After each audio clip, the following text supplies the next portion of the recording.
तकदीर भी इंसान को क्या क्या रंग दिखाती है, मंजिल तक पहुंचाने से पहले हुनर सिखाती है। नमस्कार प्यारे साथियों, स्टोरियन सफर यूट्यूब चैनल में आपका दिल से स्वागत है। दोस्तों, कहा जाता है कि जन्म से पहले ही भाग्य की लकीरें लिख दी जाती हैं और पूरा जीवन उन्हीं पूर्व निर्धारित राहों पर चलता है। हमारे शास्त्रों में भी उल्लेख है कि हर घटना अपने समय पर ही घटती है और हम उसे बदल नहीं सकते। लेकिन यदि सब कुछ पहले से ही तय है तो फिर हमारे कर्मों का क्या मूल्य है? क्या इंसान का प्रयास व्यर्थ है या फिर भाग्य और कर्म एक दूसरे के पूरक हैं? जब हम असफल होते हैं तो दोष भाग्य को देते हैं, लेकिन जब सफलता मिलती है तो उसे अपने कर्मों का परिणाम मानते हैं। यह विरोधाभास हमें भाग्य और कर्म के वास्तविक संबंध को समझने से रोकता है। सच तो यह है कि ना ही भाग्यपूर्ण सत्य है और ना ही कर्म की शक्ति को नकारा जा सकता है। साथियों, आज की इस कहानी के माध्यम से हम इस गहरे प्रश्न को समझने का प्रयास करेंगे। यह कथा केवल एक कहानी नहीं होगी, बल्कि आपके सोचने के दृष्टिकोण को भी बदल देगी। साथ ही आपको यह भी सिखाएगी कि जीवन में केवल भाग्य के भरोसे बैठना सही नहीं है, ना ही यह मानना कि केवल कर्म से ही सब कुछ बदला जा सकता है। तो आइए इस प्रेरणादायक यात्रा में शामिल हों और जानें कि भाग्य और कर्म का संतुलन कैसे बनाया जाए। कहानी को अंत तक जरूर देखें, क्योंकि अधूरा ज्ञान हमेशा भ्रम और हानि का कारण बनता है। मित्रों, एक समय की बात है, पहाड़ियों से सटा हुआ माधवगढ़ नामक एक सुंदर गांव बसा हुआ था, जहां गोपाल अपनी छोटी बहन सुमन के साथ एक साधारण से घर में रहता था। उनके माता पिता का बचपन में ही निधन हो गया था। गोपाल गांव में एक छोटी सी दुकान चलाता था, जिससे उनका गुजारा चलता था। हर दिन दुकान बंद करने के बाद गोपाल घर लौटता, सुमन के हाथ का बना खाना खाता और दोनों मिलकर दिन भर की बातें करते। लेकिन उस रात जब सुमन खाना परोस रही थी, उसने गंभीर लहजे में कहा, भैया, हमें अपनी दुकान को बड़ा करने के बारे में सोचना चाहिए। इस तरह तो हमारी कमाई भी पूरी नहीं होती और हम बस जैसे तैसे गुजारा कर रहे हैं। गोपाल ने मुस्कुराते हुए जवाब दिया, अरे सुमन, जैसी हमारी किस्मत होगी वैसा ही मिलेगा। बेकार की कोशिश करने से कोई फायदा नहीं, भाग्य ही सब तय करता है। सुमन बोली, भैया, मां हमेशा कहती थी कि मेहनत करने वालों का भाग्य भी बदल सकता है। हमें कोशिश करनी चाहिए, नहीं तो हम हमेशा ऐसे ही रहेंगे। गोपाल ने सिर हिलाते हुए कहा, तू भी ना सुमन, 2 वक्त की रोटी मिल रही है, यही काफी है। ज्यादा सोचने से कुछ नहीं बदलेगा। इतना कहकर वह सो गया। लेकिन सुमन देर रात तक छत पर बैठी आसमान को देखती रही। उसके मन में एक ही सवाल था, क्या सच में भाग्य को बदला नहीं जा सकता? अगर मां आज होती तो क्या वह भी भैया की तरह सोचती या फिर मुझे सही राह दिखाती? यही सोचते हुए उसकी आंख लग गई। लेकिन उसके मन में एक नया संकल्प जन्म ले चुका था। वह अपने भाई को यह साबित करके दिखाएगी कि मेहनत और कर्म ही असली ताकत है, भाग्य नहीं। अगले दिन सुबह जब गोपाल खाना खाकर दुकान जाने के लिए तैयार होता है, तब सुमन कहती है, अरे भैया, रुकिए तो। गोपाल ने कहा, क्या हुआ सुमन, कोई काम है? बाजार से कुछ लाना है क्या? सुमन बोली, नहीं भैया, आप दुकान जाएं, उससे पहले पास के जंगल से कुछ लकड़ियां ले आइए। गोपाल ने कहा, ठीक है बहन। इतना कहकर वह घर से निकलकर जंगल की ओर बढ़ गया। यहां सुमन भाई के लौटने की राह में आंख लगाए बैठी थी। उधर जंगल पहुंचते ही गोपाल लकड़ियां जुटाने में लग जाता है। लकड़ियां काटते वक्त अचानक उसके हाथ में चोट लग जाती है। दर्द से कराहते हुए वह सोचता है, थोड़ा आगे चलकर देखता हूं, शायद कोई और भी लकड़ियां लेने आया हो तो मदद मिल जाएगी। इधर घर के बाहर बैठी सुमन भाई का इंतजार कर रही थी। वह सोचती है, सुबह से दोपहर हो गई, भैया की कोई खबर नहीं, ऐसा क्या हो गया होगा? हे भगवान, भैया सलामत हो। भरी दोपहर में सुनसान गली में बैठी सुमन के मन में बहुत सारे सवाल उठ रहे थे। दूर पहाड़ों के बीच से आती मंदिर की घंटियों की आवाज उसकी उलझनों को और बढ़ा रही थी। उधर गोपाल मदद की तलाश में मंदिर तक जा पहुंचा। वहां किसी को ना पाकर वह चिल्लाने लगा, सुनिए, कोई है क्या? मुझे मदद चाहिए, चोट लग गई है। गोपाल की आवाज सुनकर एक आदमी बाहर आया। उसने देखा कि एक नौजवान लड़का खड़ा है, जिसके हाथ पर चोट लगी हुई है। वह अंदर गया और कुछ औषधि ले आया और उसकी चोट पर औषधीय पत्तों का लेप लगाने लगा। वह आदमी मंदिर की सफाई और देखभाल का काम करता था। तभी पीछे से एक आवाज आई, भैया क्या हुआ और यह चोट कैसे लगी? गोपाल ने आश्चर्य से कहा, सुमन तुम यहां? सुमन जवाब देती है, हां भैया, सुबह से दोपहर हो गई थी, आपकी राह देखती रही लेकिन आप नहीं आए। ऊपर से यह मंदिर की घंटियों की आवाज मुझे यहां खींच लाई। आपको क्या पता मन में कितनी उलझनें बढ़ रही थीं। आपके बारे में सोच सोच कर बेचैनी हो रही थी। तब मंदिर के कर्मचारी ने कहा, बेटा अपनी चोट का ध्यान रखना, धीरे धीरे ठीक हो जाएगा। गोपाल उस आदमी का आभार व्यक्त करता है और सुमन से कहता है, चलो बहन सुमन अब घर चलते हैं। सुमन कहती है, भैया मैंने सुना है कि इस मंदिर में एक विद्वान ब्राह्मण रहते हैं जो ग्रंथों और पुराणों का गहरा ज्ञान रखते हैं, चलिए ना उनके पास चलते हैं। तभी वह मंदिर का कर्मचारी कहता है, हां बेटा, आज महर्षि मंदिर में ग्रंथों का पाठ कर रहे हैं। वैसे यह सबका सौभाग्य नहीं होता कि उनसे मिल पाएं। तुम अपना अवसर खो मत देना। उनसे मिलकर सारी उलझनें दूर हो जाती हैं और जीवन को नई दिशा मिल जाती है। यह सुनकर सुमन खुद को रोक नहीं पाई और अपने भाई गोपाल का हाथ पकड़कर उसे वहां ले जाती है। जब गोपाल और सुमन महर्षि के पास पहुंचे तो उस समय महर्षि अपने ग्रंथों में गहरे डूबे हुए थे। उनकी ऊर्जा को देखकर सुमन और गोपाल कुछ देर तक बस उन्हें देखते रहे। फिर सुमन गोपाल का हाथ पकड़कर महर्षि के सामने बैठ जाती है। सुमन पहले महर्षि जी को प्रणाम करती है, तब महर्षि की नजर उन दोनों पर पड़ती है। सुमन कहती है, हे मुनिवर, मैंने सुना है कि आपके शब्दों से जीवन की सारी उलझनें सुलझ जाती हैं। कृपया आप हमारी उलझनों को सुलझा दीजिए। गोपाल को पहले से ही इन बातों में कोई रस नहीं था। वह बस बैठकर सुमन और महर्षि को देखता रहा। तभी महर्षि ने पूछा, बेटी ऐसी कौन सी बात है जो तुम्हारे मन में उलझन पैदा कर रही है? सुमन ने उत्तर दिया, मुनिवर, मेरे जीवन में दो ही उलझनें हैं, एक भाग्य और दूसरा कर्म। फिर सुमन ने आगे कहा, मुनिवर, क्या सच में हर इंसान का भाग्य जन्म से पहले ही लिखा जाता है? क्या हमारा भविष्य पहले से ही निर्धारित है? तो फिर मां क्यों कहती थी कि हमें अपने कर्म करते रहना चाहिए, हमेशा आगे बढ़ने की कोशिश करनी चाहिए? तो मुनिवर, अगर भाग्य पहले से ही तय है और जो होना है वही होगा, तो फिर हम कर्म क्यों करें? हे मुनिवर, कुछ लोग तो ये भी कहते हैं कि कर्म ही भाग्य लिखता है। मुनिवर, मुझे बताइए, मैं अपने जीवन को किस आधार पर जीऊं, भाग्य या कर्म? महर्षि जब यह सारी बातें सुमन के मुंह से सुनते हैं तो समझ जाते हैं कि सुमन किस उलझन में फंसी है। तब महर्षि कहते हैं, हां बेटी, इस संसार में हर प्राणी का भाग्य जन्म से पहले ही लिखा जाता है। महर्षि कुछ और बोलने ही जा रहे थे, तभी गोपाल सुमन की तरफ देखकर बोलता है, देखा सुमन, जो भाग्य में लिखा है वही हमारा जीवन है। यह सुनकर महर्षि समझ गए कि गोपाल का विश्वास केवल भाग्य पर अटका हुआ है और वह कर्म को व्यर्थ मानता है। अब महर्षि मुस्कुराए और गोपाल की तरफ देखकर बोले, बेटा, भाग्य और कर्म के बीच का संबंध समझना बहुत जरूरी है। तब गोपाल कहता है, मुझे माफ करना मुनिवर, लेकिन कर्मों का कोई मतलब नहीं है। मैं कुछ भी करूं, मेरा भविष्य वही रहेगा जो मेरे भाग्य में लिखा है। अब गोपाल सुमन के इशारे को अनदेखा करते हुए महर्षि से कहता है, हे मुनिवर, एक बार एक राज्य में एक राजा था। एक दिन राजा को अपने राजगुरु से यह पता चला कि उसकी आयु सिर्फ 40 वर्ष तक ही है। यह सुनकर राजा भयभीत हो गया और उसने खुद को महल में बंद कर लिया। उसने सोचा कि अगर वह कहीं नहीं जाएगा तो उसे कोई नुकसान नहीं होगा। समय गुजरता गया और वह दिन भी आ गया और 40वें वर्ष में महल की एक दीवार गिर गई और राजा उसके नीचे दबकर मर गया। फिर गोपाल कहता है, हे मुनिवर, वह तो एक राज्य का राजा था, फिर भी भाग्य का लिखा नहीं मिटा सका। गोपाल की कहानी सुनकर महर्षि जोरों से हंसे। महर्षि की हंसी देखकर गोपाल और सुमन सोच में पड़ गए।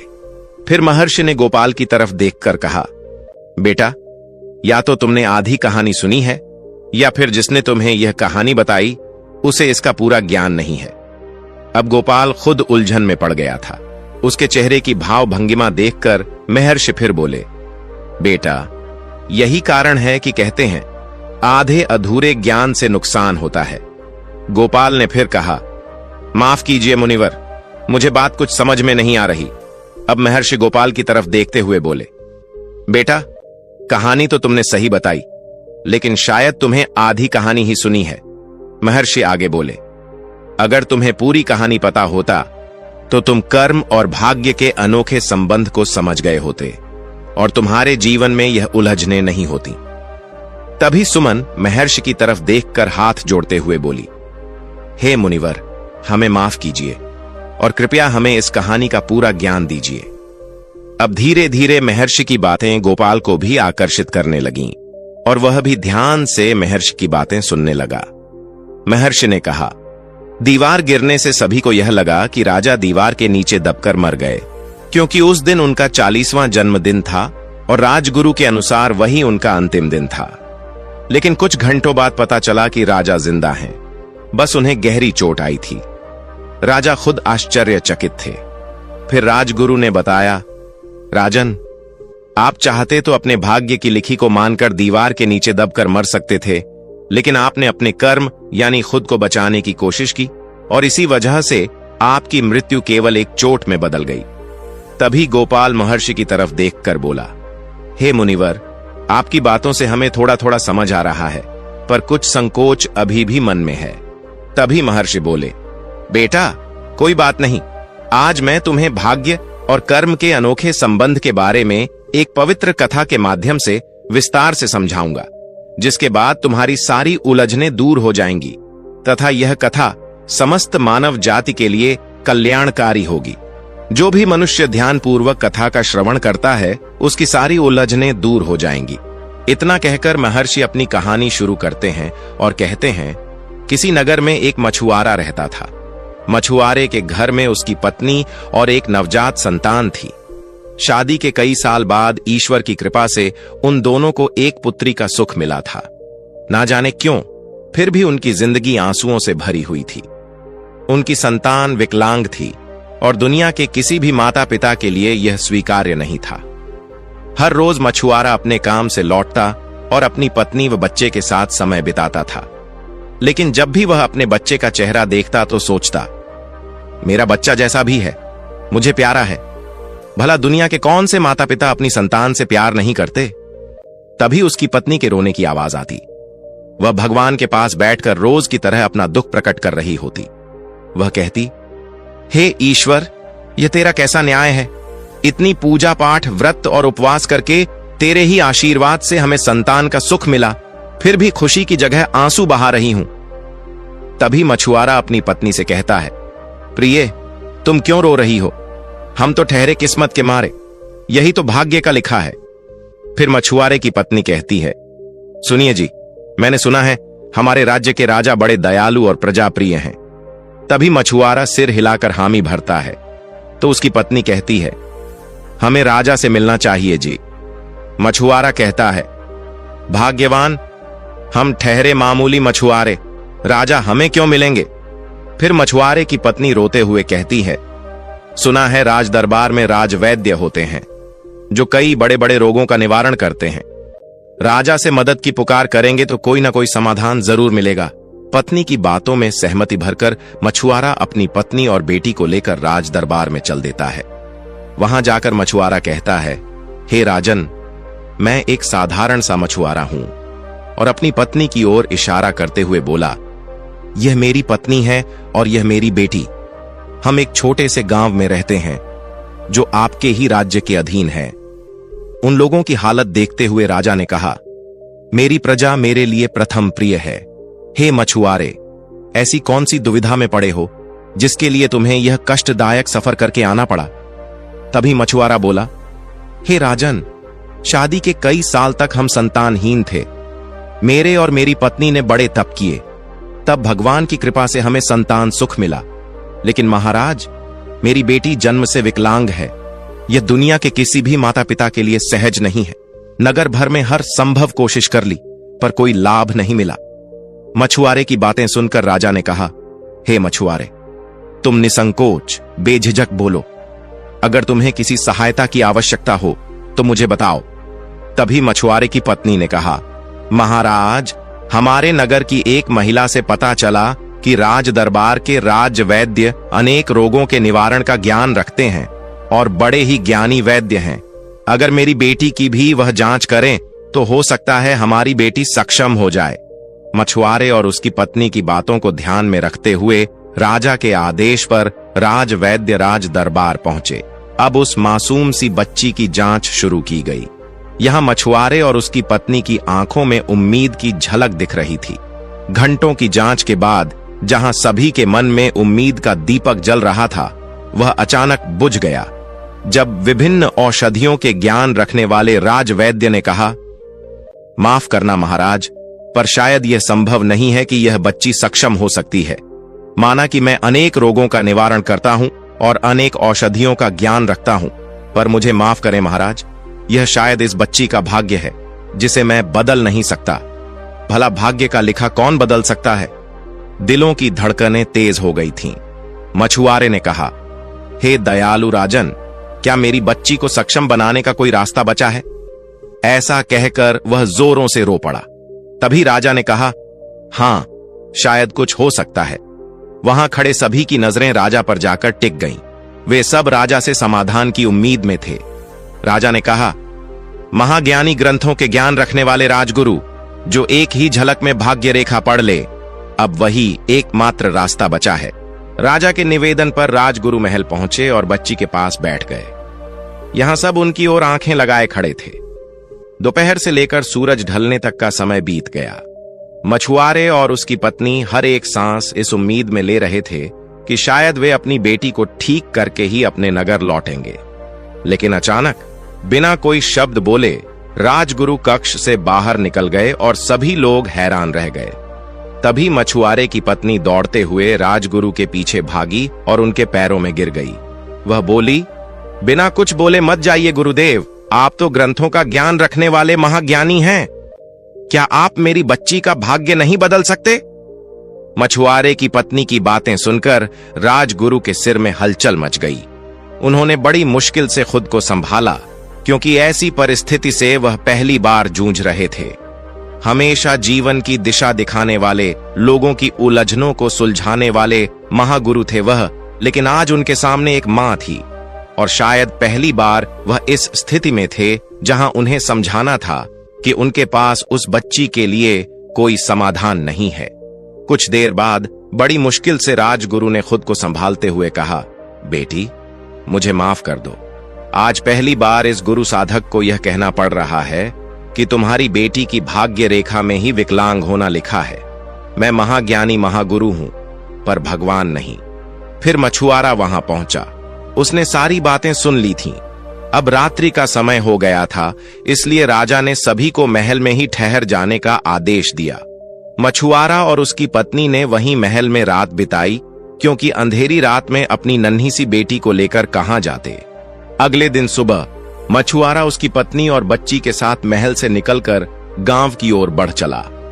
रास्ते में चलते चलते वे दोनों बस यही सोच रहे थे कि इस संसार में जब तक माता पिता हैं, तब तक सब कुछ ठीक है।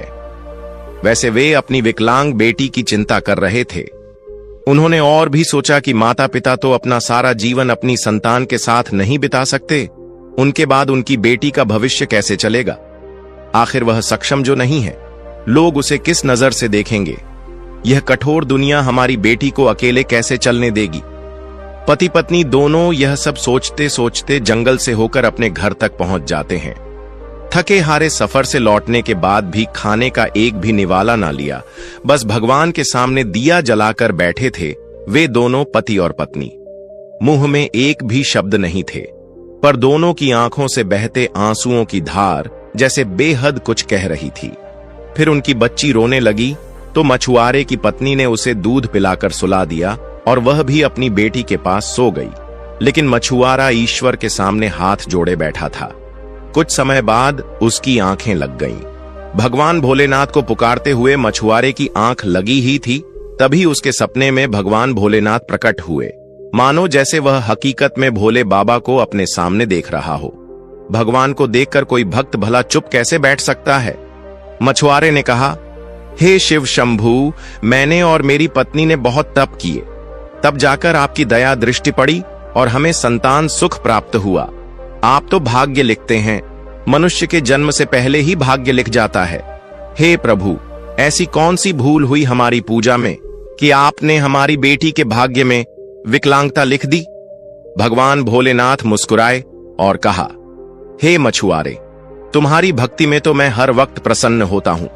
तुम्हारी भक्ति में कोई कमी नहीं और ना ही तुम्हारी पूजा में कोई भूल हुई थी। मेरे बातों को ध्यान से सुनो। तुम्हारी बेटी का तो क्या, मैं तो इस संसार में किसी भी प्राणी का भाग्य नहीं लिखता हूं। यह तो वे खुद तय करते हैं कि उनके आने वाले समय में क्या घटित होगा। तभी मछुआरे ने पूछा, हे प्रभु, मुझ अज्ञानी को थोड़ा सरल और विस्तार से समझाइए। फिर भगवान भोलेनाथ कहते हैं, सुनो मेरे प्रिय भक्त, आज तुम्हारी बेटी जिस घड़ी से गुजर रही है, यह भाग्य उसने अपने पिछले जीवन के कर्मों से लिखा है। यह सुनकर मछुआरा आश्चर्यचकित हो जाता है।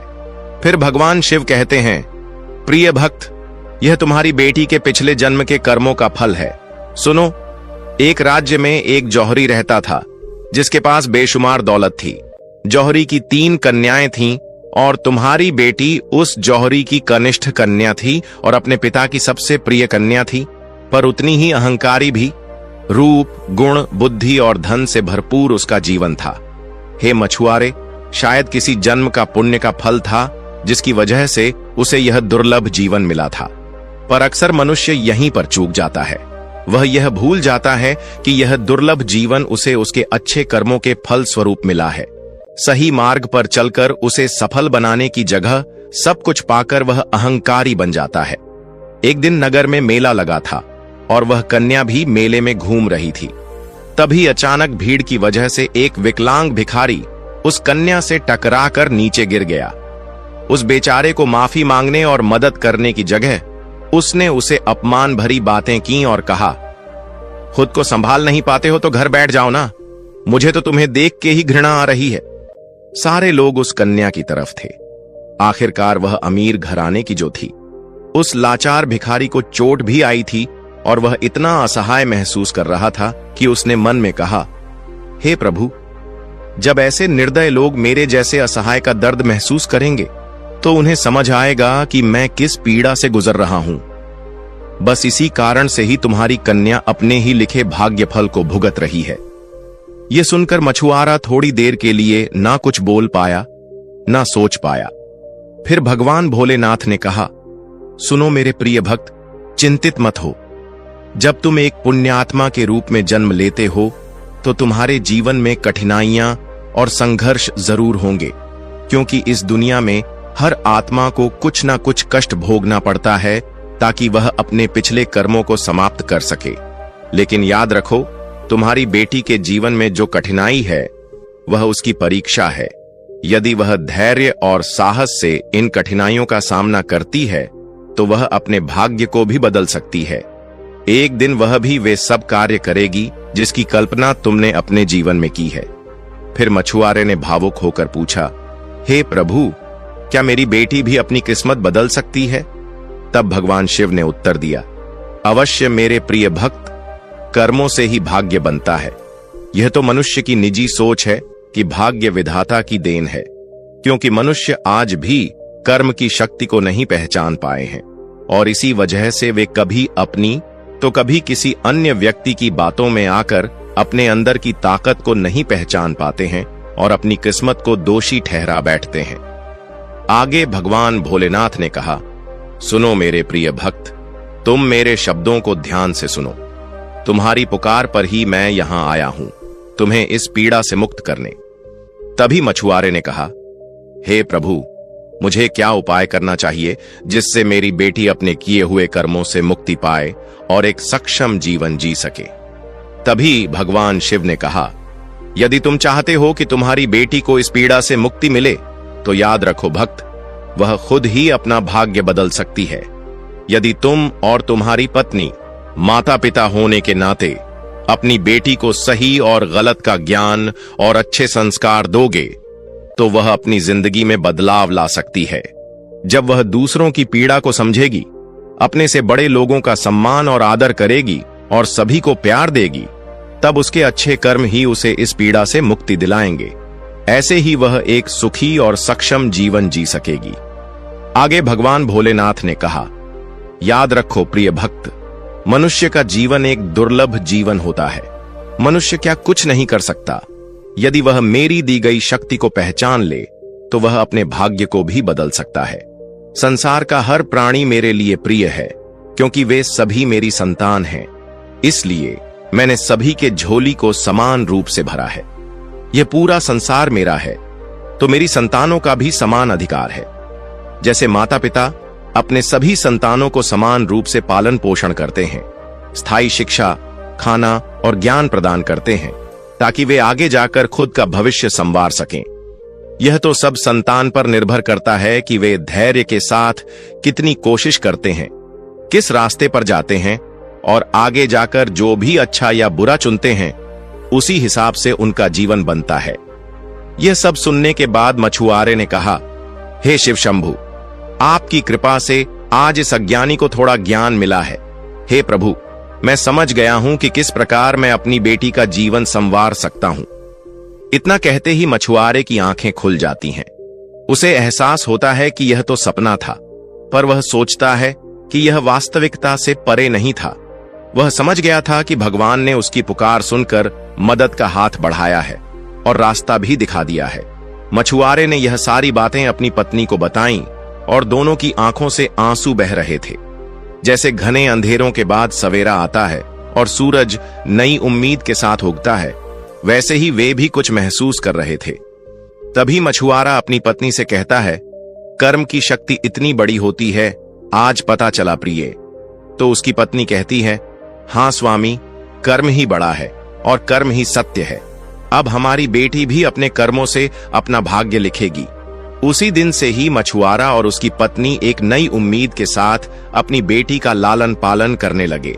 धीरे धीरे कई साल गुजर गए, पर मछुआरा और उसकी पत्नी वही उम्मीद के साथ मन में बिना कोई संकोच रखे बस अपना कर्तव्य पूरा कर रहे थे। अब उनकी कन्या भी 10 साल की हो चुकी थी। वह अपने माता पिता की बताई राह पर चल रही थी, पर उसके दोनों हाथ काम करने में असमर्थ थे। फिर भी वह लोगों की मदद लेकर प्यासे को पानी पिलाना, भूखे को खाना देना, छोटी सी उम्र में ही लोगों की दुख तकलीफों को समझना और बड़ों का आदर सम्मान करना भली भांति जानती थी। वह तो अब नगर में सभी की प्रिय बन गई थी। सब कहते थे, यह तो हमारी बेटी जैसी है। एक दिन मछुआरे की बेटी अपने घर के पास गांव के चौराहे पर खेल रही थी। तभी एक राहगीर जो नगर को पार कर सफर में आगे बढ़ रहा था, कड़ी धूप के कारण चक्कर खाकर गिर गया। किसी तरह गांव वालों की मदद से मछुआरे की बेटी उसे अपने घर ले आई और बहुत देखभाल की। जब उस राहगीर को होश आया तो उसने अपना आभार प्रकट करते हुए कहा, बेटी, तुम उम्र में छोटी हो, पर तुम्हारा हृदय बहुत बड़ा है। भगवान तुम्हारा भला करें। तभी राहगीर की नजर उस कन्या के हाथ पर गई। उसने मछुआरे की तरफ देखा और बोला, यह बेटी को क्या हुआ है? तब मछुआरे ने मन में बिना कोई दुख और संकोच रखे कहा, महाशय, यह मेरी बेटी है। जन्म से विकलांग है, पर हमें और हमारी बेटी को अपने कर्म और कोशिश पर भरोसा है। एक दिन मेरी बेटी सक्षम हो जाएगी। यह सब सुनकर राहगीर अचानक बिस्तर से उठकर कहने लगा, कृपया मेरा थैला दे दीजिए। वहां खड़े सारे लोग आश्चर्यचकित होकर उस राहगीर को देख रहे थे। मछुआरे और उसकी पत्नी सोच में पड़ गए। वे मन में सोच रहे थे कि शायद उनकी बेटी की विकलांगता इस राहगीर को पसंद नहीं आई, इसलिए वह अपना थैला लेकर यहां से जाना चाहते हैं। इसी बीच मछुआरे की पत्नी ने वह थैला राहगीर को दे दिया। तब राहगीर ने मछुआरे की बेटी से कहा, बिटिया, दरअसल मैं हड्डियों का वैद्य हूं। यह तो कुछ भी नहीं, न जाने कितने पुरखों से हमारी हर पीढ़ी इस काम को करती आ रही है।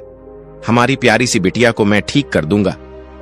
यह सुनकर मछुआरे और उसकी पत्नी खुशी से कुछ भी बोल नहीं पाए। फिर राहगीर ने मछुआरे की बेटी के हाथों में मरहम पट्टी करनी शुरू की और मछुआरे की तरफ देखते हुए कहा, 1 महीने बाद बिटिया के हाथ पूरी तरह से ठीक हो जाएंगे। यह कहने के बाद वह राहगीर वहां से निकलकर अपनी यात्रा पर आगे बढ़ गया। 1 महीना भी बीत गया। ठीक 1 महीने बाद मछुआरे की बेटी सक्षम हो गई। उसकी विकलांगता ठीक हो चुकी थी। मछुआरा और उसकी पत्नी बहुत खुश थे, मानो दुनिया की सारी खुशी उन्हें मिल गई हो। मछुआरे ने अपनी बेटी को सबसे पहले भगवान भोलेनाथ के आगे दीप जलाने के लिए कहा। देखते ही देखते 8 साल बीत जाते हैं। अब मछुआरे की बेटी युवावस्था में पहुंच जाती है। अब वह इतनी सक्षम हो जाती है कि अब वह न केवल हृदय से बड़ी थी, बल्कि उसकी कार्यकुशलता, बुद्धि और सुंदरता की चर्चा पूरे नगर में होने लगी। धीरे धीरे इसकी चर्चा पूरे राज्य में होने लगी। फिर किसी तरह यह बात राजा तक पहुंचती है। दरअसल आसपास के राज्य के राजा उसकी प्रशंसा किए बिना नहीं रहते। वे राजा से कहते हैं, महाराज, आप तो भाग्यशाली हैं जो ऐसी चमत्कारी प्रतिभा आपके राज्य में है। आपके राज्य का नाम तो स्वर्णाक्षरों में लिखा जाएगा। अब तो राजा भी बेचैन हो गए थे उस प्रतिभा से मिलने के लिए। आखिर उन्हें क्या पता था कि वह उस मछुआरे की बेटी है और वह उस प्रतिभाशाली कन्या से पहले ही मिल चुके हैं। अब बिना समय गंवाए राजा अपनी सेना के साथ निकल पड़ते हैं। रास्ता ढूंढते ढूंढते राजा अब उस मछुआरे की नगरी में पहुंच जाते हैं। वहां नगर के एक व्यक्ति की सहायता से राजा मछुआरे के घर में पहुंचकर घर के अंदर जाने की अनुमति मांगते हैं। तभी अंदर से वह मछुआरे की कन्या निकल आती है। उसे देखते ही राजा कहने लगे, हे पुत्री, तुमसे मिलने की तमन्ना कई दिनों से थी। मैं तुम्हारा आभार प्रकट करना चाहता था। तुम तो हमारे राज्य का सौभाग्य हो। तभी पीछे से मछुआरा और उसकी पत्नी राजा को देखकर चौंक जाते हैं। यहाँ राजा भी उन दोनों को देखकर दंग रह जाते हैं। थोड़ी देर के लिए वहां सन्नाटा छा जाता है। अब मछुआरा मन में सोचता है, आखिर ऐसी कौन सी बात हो गई जो राजा मुझ मछुआरे के घर चले आए? कहीं मेरी बिटिया से कोई गलती तो नहीं हो गई? हे भगवान, बड़े ही मुश्किल से मेरी गुड़िया की जिंदगी में खुशी आई है। तभी अचानक राजा ने कहा, यह मैं क्या देख रहा हूं? क्या यह कन्या आपकी बेटी है? पर वह तो सक्षम नहीं थी, फिर यह चमत्कार कैसे हुआ? फिर मछुआरे और उसकी पत्नी ने सारी बातें राजा को बताई और कहा, हे राजन, इसी तरह अपने कर्म से ही मेरी बेटी ने अपना भाग्य बदल दिया। थोड़ी देर के बाद राजा ने कहा, कभी सोचा नहीं था यह भी संभव हो सकता है। फिर राजा मछुआरे की तरफ देख के बोले, हे मछुआरे, आज आप लोगों ने समझा दिया कि कर्म की शक्ति सर्वश्रेष्ठ है। अब राजा मछुआरे और उसकी पत्नी के आगे हाथ जोड़कर बोलने लगे, हे मछुआरे, मैं निसंतान हूं। मेरा कोई उत्तराधिकारी नहीं है। इस राज्य का भार संभालने की ताकत अब मुझ में नहीं बची। मैं चाहता हूं कि यह प्रतिभाशाली कन्या अपनी सूझबूझ और समझ से इस राज्य का शासन भार संभाले। राजा के मुंह से यह सब सुनकर मछुआरे की पत्नी रो पड़ी और बोली, नहीं महाराज, यह नहीं हो सकता। आप हमें माफ कर दीजिए। हमारी बेटी ही हमारे जीवन की पूंजी है। वह हमारी खुशी है। मेरी बेटी मेरी जान है। हम उसे आपको नहीं सौंप सकते। तभी राजा मछुआरे की पत्नी की तरफ देख के बोले, हे देवी, मुझे पता है संतान तो माता पिता के प्राण में बसते हैं। मुझे पता है संसार के धन को कोई दे सकता है, पर एक मां अपनी संतान नहीं दे सकती। यह मुझ जैसे निसंतान अभागा को नहीं पता होगा क्या? राजा फिर बोले, आप दोनों मुझे गलत समझ रहे हैं। आप लोग चिंतित न हो, कृपया मेरी बात ध्यान से सुने। हे मछुआरे, मैं चाहता हूं कि आपकी तथा हमारे राज्य की यह प्रतिभाशाली कन्या राज सिंहासन पर बैठकर शासन भार संभाले और आप लोग भी अपनी बेटी के साथ सम्मान पूर्वक अपना जीवन व्यतीत करें। यह मेरा निवेदन है आप सबसे। राजा आगे भी कहते हैं, यह सिर्फ मेरे लिए नहीं, बल्कि पूरे राज्य के भविष्य की बात है। आशा है आप समझेंगे जरूर। इसी तरह से मछुआरा और उसकी पत्नी राजा की बातों में हामी भरकर अपनी बेटी को साथ लिए महल में रहने लगे। मछुआरे की कन्या, जिसका नाम रूपलेखा था, वह भी राजा के कहे अनुसार राजगद्दी पर बैठकर राज्य का शासन भार संभालने लगी। अब तो आसपास के राज्यों में भी हलचल मच गई थी। लोग भी अपनी नई शासिका की प्रशंसा किए नहीं थकते थे। अब मछुआरे और उसकी पत्नी बस यही सोच रहे थे, हे ईश्वर, आपने सही कहा था। यदि कोई मनुष्य अपने कर्मों पर भरोसा करे तो वह किसी भी असंभव को संभव बना सकता है। वह उस जगह पहुंच सकता है जहां किसी ने कभी कल्पना भी नहीं की होगी। अब मंदिर में बैठे हुए महर्षि गोपाल और सुमन की तरफ देखकर बोले, बच्चों, आशा है अब तुम लोग समझ गए होंगे। भाग्य और कर्म के इस अनोखे संबंध को, और अब कभी भी तुम लोग उलझनों में नहीं पड़ोगे।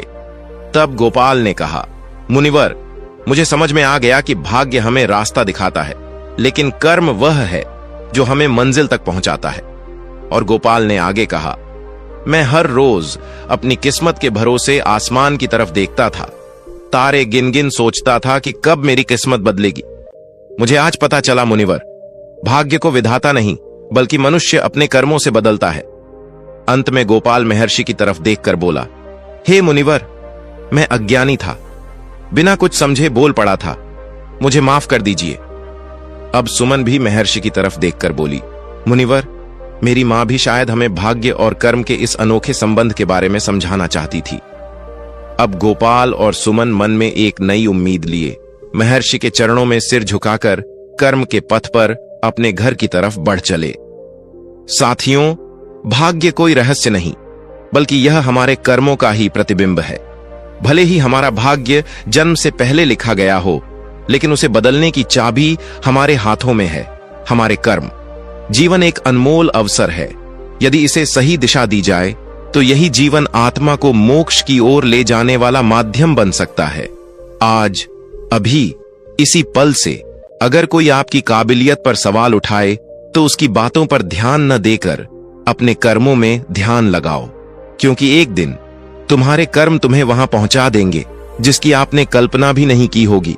ठीक वैसे ही जैसे मछुआरे की बेटी रूपलेखा ने अपने भाग्य को कर्म से रचा।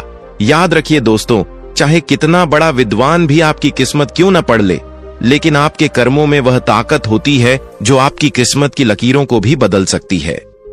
भाग्य से कर्म नहीं बदलते, परंतु कर्मों से भाग्य अवश्य बदलता है।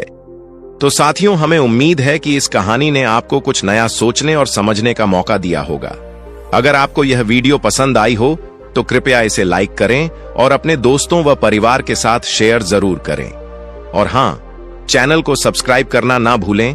आपका एक लाइक और सब्सक्रिप्शन हमें ऐसी और प्रेरणादायक कहानियां लाने के लिए प्रोत्साहित करता है। अगर आपके कुछ विचार या सुझाव हों तो उन्हें कमेंट बॉक्स में जरूर साझा करें। तो मिलते हैं अगली कहानी में। तब तक के लिए मस्त रहिए, स्वस्थ रहिए। धन्यवाद। जय शिव शंभू।